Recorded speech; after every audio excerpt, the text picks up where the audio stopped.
देखে Daesh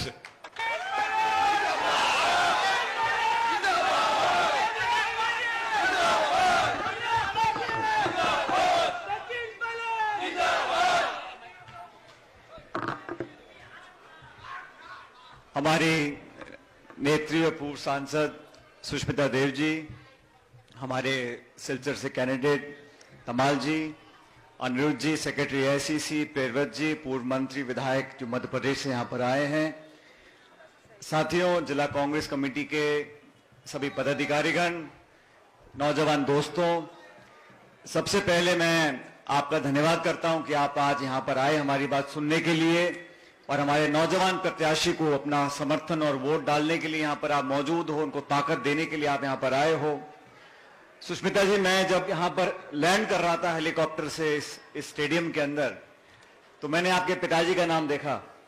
और आज मैं सबसे पहले उनको याद करना चाहता हूँ, स्वर्गीय संतोष मोहन देव साहब को, जिन्होंने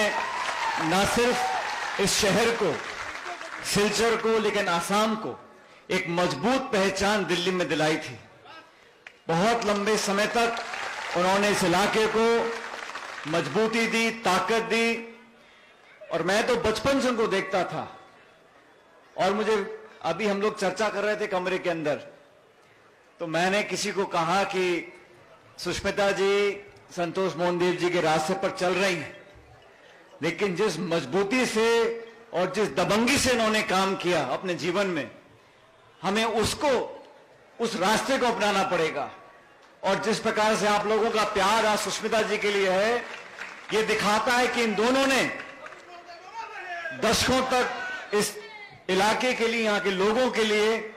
अपना सब कुछ कुर्बान किया है। आज आप यहां सब नौजवान साथी बैठे हो, सुष्मिता जी ने इस बात को बोला और मुझे तो बंगाली आती नहीं, अगर आती तो मैं बहुत लंबा भाषण देता, लेकिन असम से, सिलचर से, बराक वैली से मेरा भी बहुत पुराना रिश्ता है। कई बार यहां मैं अपने स्वर्गीय पिताजी के साथ आया, खुद भी यहां पे कई बार यहां पर आया हूं, लेकिन आज एक विशेष जरूरत है असम के लोगों को, सिलचर के नौजवानों को, बराक वैली के पढ़े लिखे नौजवान बेरोजगार लोगों को। जैसा पहले कहा,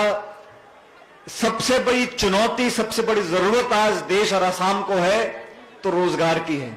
और हमारी पार्टी ने जो 5 वादे किए हैं, उसमें सबसे महत्वपूर्ण वादा असम की जनता के लिए यह है कि जो रोजगार हैं उनको पैदा हम कैसे करेंगे। 5 साल भाजपा की सरकार असम में रही, सब कुछ देख लिया, यहां पर सीए देख लिया, एनआरसी देख लिया, तानाशाही देख ली, महंगाई देख ली, बेरोजगारी बढ़ गई, लेकिन नौजवानों के लिए 5 साल के बाद आज यहां पर हम खड़े हैं। लोग बदलाव चाहते थे, 5 साल पहले बदलाव हुआ। आप लोगों ने प्रजातंत्र में भाजपा को मौका दिया, लेकिन 5 सालों में साथियों, मैं पूछना चाहता हूं भाजपा की सरकार से, असम के अंदर देश में जो बेरोजगारी है उससे कहीं ज्यादा आज असम में बेरोजगारी है। उस बेरोजगारी को खत्म करने के लिए जो वादा कांग्रेस पार्टी ने किया है उस पर हम कायम हैं, और जब सरकार कांग्रेस पार्टी की बन जाएगी तो सुष्मिता जी और मैं आपको वादा करते हैं जितने भी रोजगार देने हम लोग देंगे, लेकिन जरूरत है कि आप लोग बहके ना, आप लोगों को सोच समझ कर अपने वोट का उपयोग करना पड़ेगा। हम लोगों ने जो वादे किए हैं बहुत सोच समझकर, बहुत जिम्मेदारी के साथ किए हैं। कांग्रेस की सरकार यहां पहले भी रही है और 2 मई को जब परिणाम आएंगे तब पुनः कांग्रेस की सरकार बनेगी, लेकिन हम लोगों की पहली सबसे बड़ी उपलब्धि ये होगी कि जो हमने 25 लाख रोजगारों की बात की है, जो 5 लाख हम सरकारी रोजगार पैदा करेंगे, आदि महिलाओं को देंगे, वो सबसे पहला काम सरकार में गुवाहाटी में बैठकर हमारा मुख्यमंत्री करने वाले हैं। आप लोगों से इतना कहना चाहता हूं, अभी मैं देखता हूं भाजपा के हमारे साथी प्रचार करते हैं, बंगाल में मतदान हुआ, क्या माहौल वहां पर बनाया, असम में 15 साल के बाद बदलाव हुआ, 5 साल भाजपा की सरकार रही, पता ही नहीं पड़ा कि मुख्यमंत्री कौन है। जिसने शपथ ली वो मुख्यमंत्री है या जो मुख्यमंत्री बनना चाहता है वो मुख्यमंत्री है। इसलिए आप लोगों को, हमारी अपनी पार्टी कांग्रेस पार्टी है, इस कांग्रेस पार्टी ने आज तक जो कहा है वो कर दिखाया है। वादा तो बीजेपी ने भी किया था सरकार बनने से पहले कि 25 लाख नौकरी दे देंगे, और नौकरी दी है कोई 50-60 हजार। लेकिन हम लोगों ने सिर्फ आश्वासन नहीं दिया, हम लोगों ने वादा किया है, हम लोग गारंटी करते हैं कि जो 5 लाख सरकारी नौकरी है वो मिलेंगी,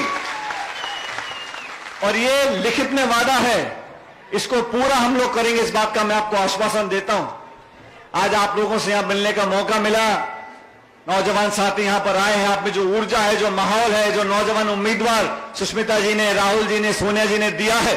उसको अब जिताकर भेजेंगे और भारी बहुमत से जिताकर भेजेंगे, ताकि सरकार जो कांग्रेस पार्टी की बने उसमें सिलचर का प्रतिनिधित्व होना चाहिए। ये जिम्मेदारी आप लोगों की है। बहुत उमंग और उत्साह से आप लोगों ने हमारा स्वागत किया, उसके लिए बहुत बहुत धन्यवाद। जय हिंद, राम राम साहब।